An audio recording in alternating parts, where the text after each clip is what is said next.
Hey, so glad you could join me today for PJ's Storytime. I have another great tale I'd like to share with you.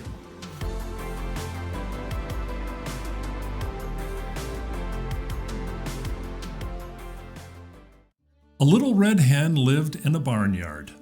She spent almost all of her time scratching for worms. She dearly loved fat, delicious worms, and besides, she knew they were essential to the health of her many children. When she found a worm, she would call, cluck, cluck, cluck. And when her chicks were around her, she would distribute the choice morsel. A very busy red hen was she. A cat usually lay napping lazily in the barn door. Not enough bothering to scare away the rat who ran about. As for the pig in the sty, he did not care what happened so long as he had all he could eat. One day the little red hen found a seed. She was so accustomed to worms and bugs that she supposed this must be some new and perhaps very delicious kind of meat. So she bit it gently. It resembled a worm not at all. Carrying it about the barnyard, she asked one and then another what it was until the rat said it was a wheat seed, and if it was planted, it would grow and when ripe would be made into flour and then into bread. Now the little red hen was so busy hunting food for her chicks, she thought she ought not to take time to plant it. So she thought of the pig, upon whom time must hang heavily, and of the cat with nothing to do, and the great fat rat with all of his idle hours. And she called out loudly, "Who will plant the seed?" But the pig said, "Not I." And the cat said, "Not I." And the rat said, "Not I." "Very well then," said the little red hen, "I will." And she did. All summer long, the little red hen scratched for worms to feed her chicks. While the pig grew fat, and the cat grew fat, and the rat grew fat, and the wheat grew tall and ready for the harvest.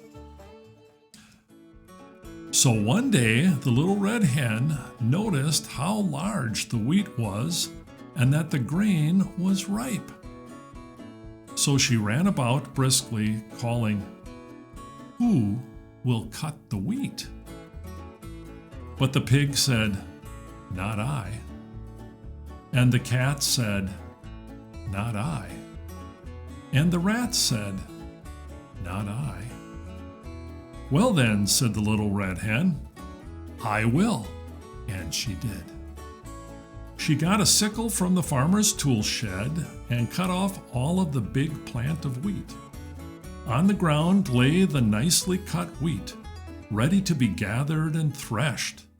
But the newest and yellowest and downiest of Miss Hen's chicks sat up and a peep, peep, peeping in their most vigorous fashion, proclaiming that their mother was neglecting them. Poor little red hen. She felt quite bewildered and hardly knew where to turn.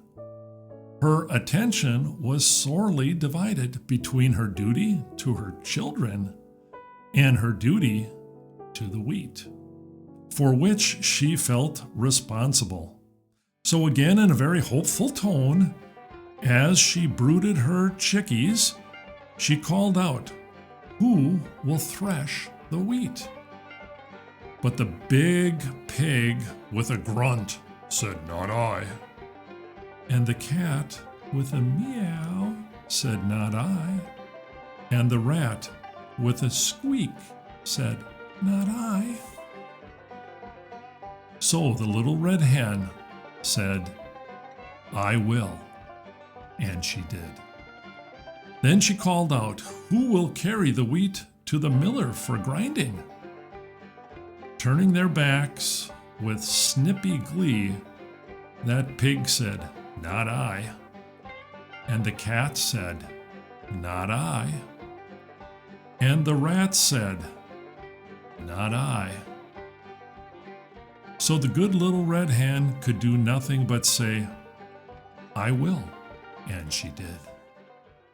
First putting her chickies to sleep for their afternoon nap, she trudged off to the distant mill, pulling the bag of wheat all that weary way. There she ordered the wheat ground into beautiful white flour. When the miller brought her the flour, she walked slowly back all the way to her own barnyard, in her own pickety fashion.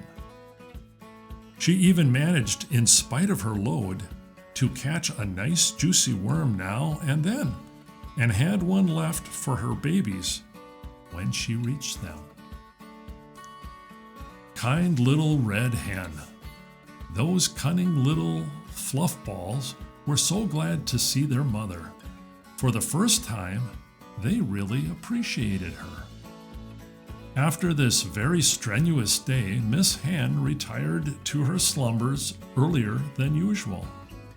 Indeed, before the colors came into the western sky to herald the setting of the sun, which was her usual bedtime hour. She would have liked to sleep late in the morning, but her chicks joining in the morning chorus of the hen yard drove away all hopes of such a luxury. Even as she sleepily half opened one eye, the thought came to her that this was the day on which the wheat must somehow be made into bread. She was not in the habit of making bread, although, of course, anyone can make it if he or she follows the recipe with due care, and the little red hen knew perfectly well that she could do it if it was necessary. So after her children had been fed and made fresh and sweet for the day, she hunted up the pig and the cat and the rat, still confident that they would surely help her someday. She sang out, "Who will make the bread?" Alas, for the little red hen, once more all her hopes were dashed. For the pig said, "Not I," and the cat said, "Not I," and the rat said, "Not I." So the little red hen said once more, "I will," and she did. Feeling she might have known all the time that she would have to do it all by herself, she went and put on a fresh apron and a spotless cook's cap. First of all, she set the dough as was proper. When it was time, she brought out a molding board and baking tins, molded the bread, divided it into loaves, and put them into the oven to bake. And all the time, close at hand, the vain rat powdered his nose and admired himself in the mirror, while in the distance could be heard the long-drawn snores of the pig, with the cat nearby lazily napping the time away. At last the great moment arrived. A delicious odor wafted upon the autumn breeze. Everywhere the barnyard citizens sniffed the air with delight. And although the little red hen appeared to be perfectly calm, in reality she could with difficulty restrain an impulse to dance and sing. For had she not done all the work on this bread herself? She did not know whether it would be fit to eat. But joy of joys, when the loaves came out of the oven, they were done to perfection. Then, probably because she had acquired the habit, the little red hen called out, "Who will eat the bread?" And all the animals in the barnyard were watching hungrily and smacking their lips with anticipation. When the pig said, "I will," and the cat said, "I will," and the rat said, "I will." But the little red hen said, "No, you won't. I will." And she did. The end.